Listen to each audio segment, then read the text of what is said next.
이 공동한 말씀을 통해서 베델로 돌아가자 그런 말씀으로 잠시 은혜를 받기를 원합니다. 이 말씀을 받기 위해서 이 말씀을 준비하기 위해서 전혀 생각하지 않았던 말씀입니다. 그러나 지난주에 제가 오후에 강화문에 가서 언뜻 생각난 것이 베델로 가야 한다.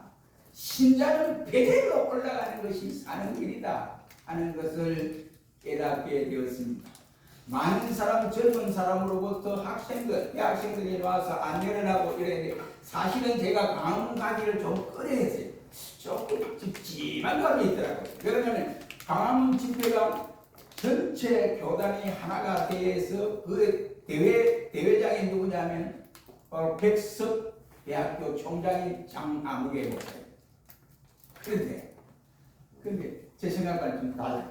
그래서 제 사람들이 이 모임이 정치적인 색채를 가지고 모이는데 이 집회를 하기 위해서 경찰에 신고하기를 전체적인 반응이 일절하지 않겠습니다 하고 시작을 한 거예요. 그래서 좀 찝찝해요. 가도. 그런데 가서 예배를 드리는데 보니까 설교하는 목사님들이랑 외국에서 미국에서 온 총장도 역시 마찬가지로 자기가 전할 말, 성경에 나타난 그 말씀을 현실에 비춰서 말씀을 전하는 모습을 보고 아직도 그래도 정신 차린 목회자가 있구나. 그래서 제가 그 힘을 얻었어요. 그래서 그분은 교인들을 보니까 엄청나게 숫자가 많이 왔어요. 앉을 장소가 없을 정도로. 그런데 그날 광화문에는 비가 쏟아졌습니다. 비가 쏟아져도 불구하고 움직이지 않아요. 그냥 그 자리에 앉아서 말씀을 듣고 쫙 기도 시간에 막 그 열정적인 기도하는 것을 보고 안 되겠다. 내가 돌아가면 이번 주에는 베델로 돌아가자 하는 말씀을 정하고 그 말씀을 준비하여 설교를 해야겠고 또 우리 교회 역시도 바로 기도의 특공대를 만들어야겠다 이런 생각이 들었습니다. 그래서 기도의 특공대를 만들어서 이 교회에 올 수 없는 우리 권사님들이나 교회에 올 수 없는 환경에 처한 사람들은 가정에서도 기도해야겠다. 그래서 저 뒤에 기도 특공대 모집 이와 같이 메모를 하나 붙여놨습니다. 그러니까 2주간 여유를 줍니다. 여러분이 기도하고 이와 같이 이름을 써주시면 기도 특공대가 될 수가 있습니다. 그러나 그 특공대가 다시 모여서 따라오고 기도하고 그런 건 아닙니다. 그러나 여러분이 가정에서든지 어느 곳이든지 하나님 앞에 성원하여서 기도하는 종으로 입술만 기도의 협력자가 아니라 실제적인 협력자가 되어야 나도 살고 교회도 살고 이 나라 이민족도 살 수 있다고 하는 사실을 저는 깨닫게 되었습니다. 그래서 이제 오늘 본문을 통해서 돌아가서 베델로 돌아가자라는 말씀으로 잠시 은혜를 받기를 원합니다. 물을 떠난 고기에게 단 한 가지 한마디 말을 할 수 있다면 빨리 물로 돌아가라 이런 말을 할 수밖에 없습니다. 그리고 이와 같이 돼지우리에서 배를 움켜쥐고 배고파 죽겠다고 이와 같이 배를 움켜쥐고 이리 뒷물 저리 뒷물 부는 탐자에게 말 한마디를 할 수 있다고 한다면 빨리 네가 기다리는 아버지 집으로 돌아가라 이 말밖에는 다른 말을 해줄 것이 없습니다. 하물며 하나님의 백성이 된 저와 여러분들이 하나님과의 바른 관계를 바로 유지하고 살아야 되는데 우리의 삶이 삐뚤어진 삶으로 살고 있어요. 하나님과의 바른 관계가 이어지고 하나님과 빼딱성을 타고 있는 이와 같은 상황에서 하나님과의 거리가 점점 멀어지게 되면 그 사이에 누가 더 타느냐? 마귀가 우리를 이와 같이 심정에 들어와 좌우하게 만들어버리고 마는 것입니다. 문제의 해결은 하나님과의 이와 관계에서 우리 모두가 하나님의 이와 같이 품으로 돌아오는 것이 바로 신자가 살아가야 할 요체라고 할 수가 있습니다. 우리가 오늘 본문에서 보면 야곱이 외삼촌 집에서 이에 외삼촌과 작별을 하고 고향을 향하여 가다가 야복강 나루터에 이르게 되었습니다.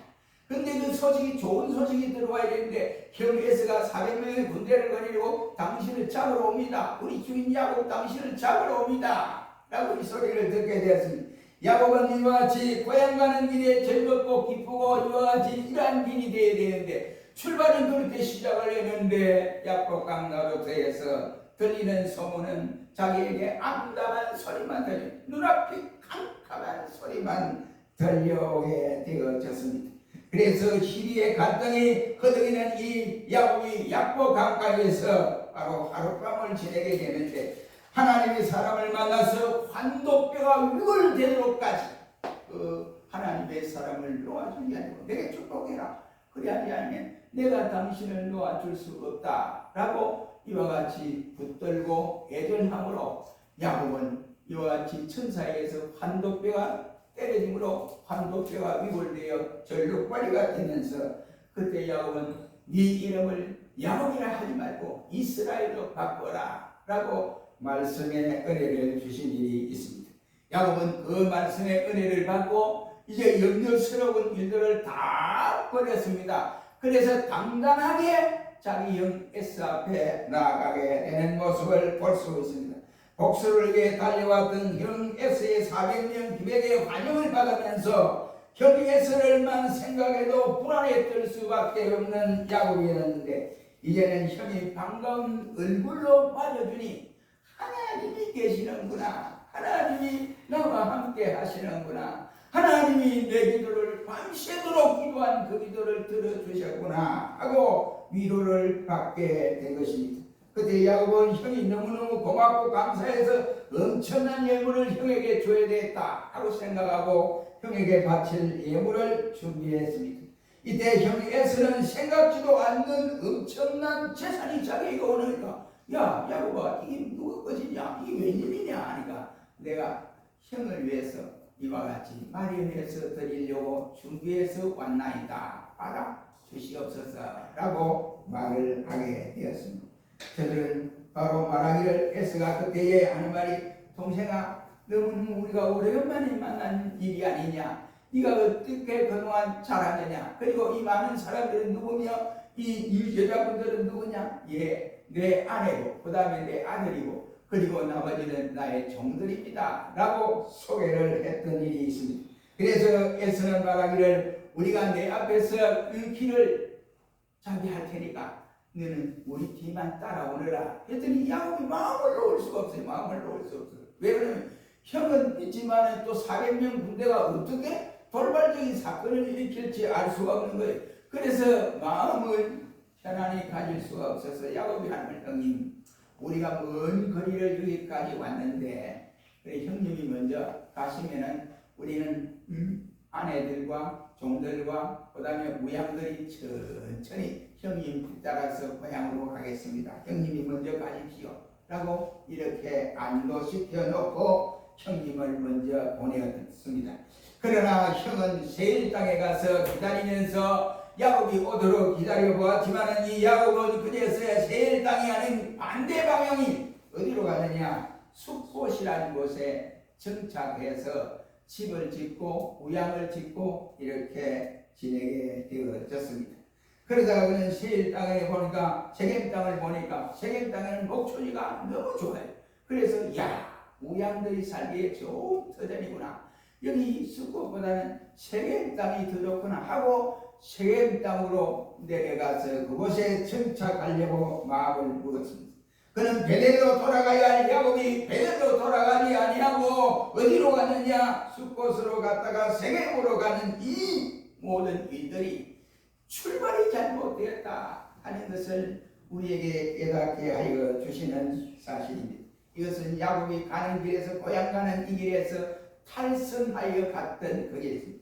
야곱이 탈선한 그 결과 어떤 결과가 자기에게 찾아왔느냐, 자기에게 엄청난 환난과 시련이 찾아오게 되어졌던 것입니다. 그러므로 우리 역시도 야곱과 같이 성도가 걸어가야 할 길, 성도가 해야 할 길을 잊어버리고 성도가 가야 할 곳을 안 가고 엉뚱한 데로 간다더니 큰 환난을 만나게 된다고 하는 이러한 사실을 우리에게 교훈해 주는 내용의 말씀입니다.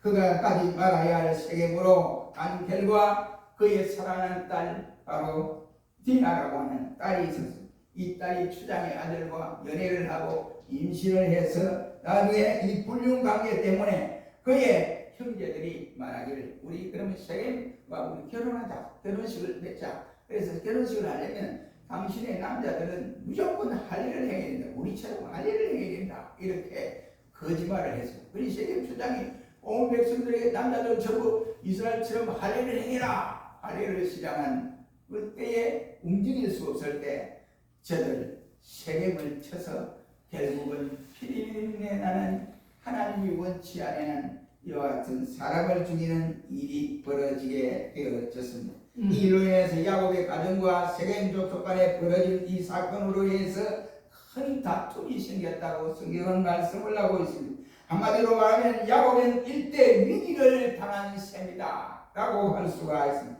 이때 하나님께서 초당지 같은 야곱의 집에 찾아오셨습니다. 야곱아! 그렇습니다. 예 하나님, 네 지금 어디에 있느냐? 예, 지금 세겜에 있습니다. 어디로 갔다가 세겜으로 갔냐? 예, 숲곳에 있다가 세겜으로 왔습니다. 네가 가야 할 장소가 여기 아니지 않느냐? 네가 가야 할 장소는 베델이지 않느냐? 하나님 말씀을 합니다. 그래서 다시 네가 정신을 차리고 베델로 올라가라. 그래야 네가 사는 길이다 라고 알려주신 말씀이라고 할 수 있습니다. 여러분, 우리 역시도 마찬가지입니다. 야곱에게 이와 같이 베델로 올라가야 가족들이 사는 길이고 또한 짐승들이 사는 길이고 또 이렇게 사는 길입니다. 그래서 야곱은 그 사실을 알고 모든 가족들에게 우상을 다 빼던져라 하고 우상을 다 버리기로 했습니다. 그리고 새 옷을 갈아입어라. 그리고는 몸을 정결하게 하고 베델로 올라간다 라고 선언을 하고 베델을 향하여 올라가게 되었습니다. 그리고 베델에서 여호와 하나님 앞에 단을 쌓았더라고 말씀을 하고 있습니다. 이제 하나님의 관계가 바로 회복되는 이러한 순간에 놓여 있는 야곱입니다. 그러니 세겜 사람이 감히 이 야곱을 넘볼 수가 없습니다. 왜? 하나님이 그를 단단히 보호하시고 회복시켜 주시는데 과연 누가 그를 이와 같이 대적할 수가 있겠습니까? 그러니 야곱에게 있어서 이 베델은 죽는 그날까지 잊어버려서는 아니 될 장소가 바로 베델이라고 할 수가 있게 됩니다. 절대로 거기를 떠나서도 안 되는 장소가 바로 베델이라고 할 수 있습니다. 여기 베델은 절망 중에서 위로를 받은 것이고 하나님을 만난 것이며 하나님께 약속을 확인받은 장소가 바로 이 베델이라고 할 수가 있습니다. 하나님이 동행해 주시겠다고 보호해 주시겠다고 하는 장소가 베델이, 하나님께서 단을 쌓을 때에 이와 같이 싸우면서 한 말이 여호와여 나를 무사히 내 고향 땅으로 돌아가게 하시면 내가 누워서 돌베개 하던 이 자리가 여호와의 전이 되게 할 것이고 내가 하나님 앞에 받은 소산의 11조를 철저하게 하나님 앞에 올려드리겠습니다 라고 서원을 했습니다. 사랑하는 성도 여러분, 우리에게 똑같은 원리라고 생각이 되어집니다. 오늘까지 신앙생활을 해오면서 우리들 나름대로의 하나님을 만났던 장소, 만났던 체험적인 역사가 다 여러분 한 가지씩은 가지고 계시리라고 생각을 합니다. 하나님의 약속을 받은 베델의 경험을 하지 못했던 분들은 없으리라고 생각을 합니다. 그렇다고 한다면 하나님의 은혜를 체험한 베델을 우리가 분명히 있습니다. 구원의 은혜를 체험한 베델도 있을 것이고 그리고 사유의 은총으로 하나님의 자녀가 된 감개무량한 그러한 베델을 가지고 계시리라고 생각합니다. 하나님의 도움으로 위기에서 구원받은 것도 있었을 것입니다. 그렇다면 이러한 자리를 여러분 지금도 가슴 속에 품고 있습니까? 가지고 있느냐 이 말이요. 이것이 없으면 큰일 날 일이라고 할 수가 있습니다. 저는 마음 집회를 통해서 깨달을 수 있는 것이, 첫째는 이 지금 나라가 잘못되는, 지금 우리 성경 보세요. 성경 개통을 보면 그 백성이 어렵고 힘드는 상황은 지도자가 잘못했던 그런 경우도 있지만 가장 큰 요인은 백성들이 하나님 앞에 바로 살아야 되고 또 백성들을 지도하는 제사장들, 선지자들이 먼저 정신을 차려야 되겠습니다. 그러나 저들이 정신을 차릴 때 절대로 하나님 가만히 그 나라를 이와 같이 환란에 처하도록 두신 일이 없습니다. 나라 건국일에 이 꼴 된 것은 아마 이런 꼴은 처음일 겁니다. 여러분도 아마 처음 경험을 했을 거예요. 왜 그러느냐? 저는 막 교인들의 문제가 아니에요. 이런 교인들 보니까 막 가슴이 뜨거워서 기도를 열정적으로 하더라고요. 그래서 교인들의 문제가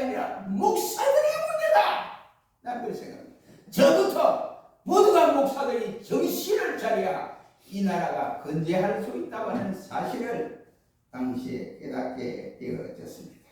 여러분, 한마디로 말을 하면 우리가 숲곳으로 간다든지 세계로 가서는 될 일이 아니에요. 우리가 가야 할 길은 제대로 가야 되잖아요. 그런데 백석대학교 총장이, 그분이 나한테 그래 걸어와도 좋아요. 백석대학교 총장이 장항욱의 총장이에요. 그 총장이 전국에 대학교 가운데 가장 돈을 많이 받아요. 그러면 이 많은 이원이 있는 그쪽에서 돈을 많이 얻어야 또 받을 가능이 많아요. 그런데 아무개를 쭉 대표를 시안해놓고 거기다가 다 축복이 들어가지, 하나님이여 이 종이 훌륭하여 갈대산에 있는 엘리야와 같이 저만 되는 거 아니에요. 거기에 있는 목사들이 다 그걸 들고요. 그래서 처음과 중간은 좋았는데 끝이 허지허지해서 저놈이 앞에 서서 일을 하니까 저 못된 저놈이 하나님 앞에 정신을 차려야 되는데 저런 목사가 아무 사람이 아니지. 저만 그때 깨달은 거니 우리 목회자들이 대부분이 그러한 감탄에 또 흔한 회개에 이와 같은 문제를 안고 오게 되었습니다. 그렇다면 여러분 지금 어떻습니까? 여러분 곰곰이 생각하거니 언젠가 이와 같이 축복받은 베델에 있었는지 지금은 우한질고가 이와 같이 겹쳐집니까? 베델을 떠났기 때문이 아닌가 이렇게 생각을 합니다. 하나님은 야곱이 당하고 있는 현실을 원하지 않습니다. 하나님은 베델에서 돌아가기를 외치고 있습니다. 하나님은 성도가 괴로워서 눈물을 절질하며 가슴을 치면서 주여 왜 이렇습니까? 왜 이렇습니까? 우는 것을 원치 아니하십니다. 하나님은 그러기에 이 아침에도 우리 모두가 살 길은 베델로 올라가야 한다. 이것을 종을 통하여 강조하고 있다고 생각합니다. 하나님은 우리가 괴로워서 눈물을 흘리는 것을 원하지 않습니다. 하나님은 우리가 고통당하는 것을 절대로 기뻐하지 아니하십니다. 범죄의 수렁에 빠져서 허우적거리는 것을 하나님은 절겨 보시지 아니하신다. 이런 말. 하나님은 자신의 자녀가 피진백진한 상태에 있는 것을 보고 싶지 아니하시는 분이시다. 이런 말. 그래서 이 아침에 베델로 올라가자라는 말씀을 증거해야겠다 생각을 했어요. 그럼 베델로 올라가면 베델로 어떤 현상이 일어났습니까? 야곱에게 경험했던 이것이 곧 나와 여러분의 경험이 되기를 주의 이름으로 축원합니다. 첫째로 하늘 문이 열려서 경험 있는 그 베델로 돌아가야 한다. 이런 말. 하늘 문이 활짝 열렸던 경험이 베델로 돌아가야 됩니다. 우리의 신앙생활에서 가장 중요하다는 것은 신령한 세계가 투명해지는 것이라고 할 수가 있습니다. 성경을 읽는 시간은 하늘 문을 활짝 여는 시간입니다. 바로 기도를 하는 시간은 하나님의 능력을 받기 위해서 하늘 문을 여는 시간입니다. 또한 우리가 예배를 드리고 앉아있는 이 시간은 내가 몸 안에 있든지 내가 몸 밖에 있든지 알 수 없고 물질 세계와 시간 세계와 하늘 문이 열린 세계에서 나 자신을 바로 보는 시간이다. 이런 말. 그러니 여러분 회개할 바 나 자신을 보는 시간이 바로 이 시간입니다. 부족한 바, 보충하는 바, 나의 자신을 바라볼 수 있는 시간이 바로 베델로 올라가는 시간입니다. 나 자신을 바로 보아야 하나님 앞에서 바로 설 수가 있습니다. 앉을 때에 바로 앉을 수가 있습니다. 내 자리가 어디인지 그 찾을 수 있어요. 여러분 가을이 되니까 하늘 문을 열릴 때 가을에 수수곡식을 보고 이야 알곡들이 쭉 열렸구나 마음이 풍성해지구나 이것을 느끼지 않습니까? 그러므로 우리 역시도 하늘 문이 열려야 모든 것을 정상적으로 볼 수 있고 정상적으로 우리가 판단을 할 수가 있습니다. 하늘 문이 열려야 마귀를 통하여 또 욕심을 육체에 썩어질 소욕들을 제약을 세상의 길 모두가 다 버리고 이길 수가 있는 것입니다. 하나님의 뜻을 분별하여 그 뜻대로 살 수가 있습니다. 많은 제약 많은 세상에 살면서 제약에 이와 같이 물들이지 않고 살 사람이 누구냐 말이오. 하늘 문을 열어 그것을 확인한 사람만이 감당할 수 있다라고 하는 내용의 말씀입니다. 하나님의 뜻을 분별하여 그대로 살 수가 있습니다. 죄 많은 세상 가운데서 우리가 죄악과 먹고 마시면 어떻게 살아갈 수 있어요? 예수님과 그래야 되겠어요? 그러니 1,200만이 되는데 떨어가지고 800만 됐어요. 800만. 개척이 없어지고 800만 됐어요. 이 800만이라도 정신을 차리면 나라를 변화시킬 수 있습니다. 그런데 안 되거든요. 내 자신도 안 되거든요. 그래 사람이 말아야지. 그런데 아직도 나는 믿음이 없어요. 내가 보니까 운전하다 갑자기 우회전 깜빡이를 놓고 좌회전 딱 돌려. 에이! 저놈! 이런 소리 나더라고. 아직도 나는 덜 됐구나. 이걸 느낍니다. 근데 그게 잘 안 되더라고요. 근데 갑자기 튀어나와요. 그러면 내 잠재 의식 속에 그런 요소가 있었다. 그런 요소가. 그러니 하늘문을 여는 순간순간마다 가진 이 은혜를 체험한 성도는 이런 것 다 버리게 되는 이와 같은 일이라고 할 수 있습니다. 우리말에 먹에 가까우면 옷이 검어질 수밖에 없다는 이런 말이 있습니다. 그러나 먹통 속에 집어넣어도 옥이 어찌 진흙탕처럼 묻혀질 수가 있겠습니까? 그 본질이 변화하지 않습니다. 똑같은 원리입니다. 경부한 곳에 이번에 제안한 이 연꽃이 진흙 속에 피다. 진흙 속에서 피는데 그 연꽃이 얼마나 좋아요. 그런데도 왜 그래 되냐? 진흙에 뒤범벅이 되고 있어요. 누가 연꽃을 좋아하겠습니까? 더러움이 감염되어 지어지지 않습니다. 열린 문을 소유한 사람은 환경의 영향을 받지 아니한다. 이런 말씀이 되겠습니다. 여러분 저 스데반 집사님을 보십시오. 그 원수들이 돌을 던져서 스데반을 막 던지잖아요. 한 차례만 말도 아프고 피가 졸졸 흘러나는데, 그런데 던져지는 저 원수들의 모습이 눈에 보이지 아니하고 스데반 집사님에게는 주여 저들을 용서하여 주시옵소서, 저들 아무것도 모릅니다 라고 하나님 앞에 기도한 모습을 볼 수가 있습니다. 그 저그가 그의 얼굴빛이 천사의 얼굴빛과 같았더라고 성경은 말씀을 합니다. 원수들을 위하여 이와 같이 복을 빌 수가 있었습니다. 하늘 문을 소유한 사람은 그 어떤 환경에도 있어서 영향을 받지 아니한다. 이란 말입니다. 부활하신 주님께서 디베리아 바다에 나타나셔서 밤새도록 고기를 잡는 저들 제자들에게 고기 한 마리도 못 잡았어. 그런데 예수님께서 나타나셔서 야, 뭐 좀 잡았느냐? 아이고 아무것도 그래 저 깊은 데로 가서 이 건물을 한번 내려봐라. 내렸더니 작은 고기 치우고 큰 고기만 153마리를 잡았습니다. 그때의 다른 제자들은 153마리 큰 고기만 눈에 보였지만은 시몬 베드로는 주님의 음성을 듣고 주여 나는 죄인으로소이다 라고 예수님을 발견했던 모습을 볼 수가 있게 되어집니다. 하늘 문이 열린 사람은 가을 들판에 푸짐한 고급 백과를 보면서도 주님께서 지금 금년에도 축복해 주셨구나 하는 것을 깨달을 수가 있게 됩니다. 하늘 문이 열리지 아니한 사람은 자기가 잘해서 그런 줄 이렇게 생각을 하게 됩니다.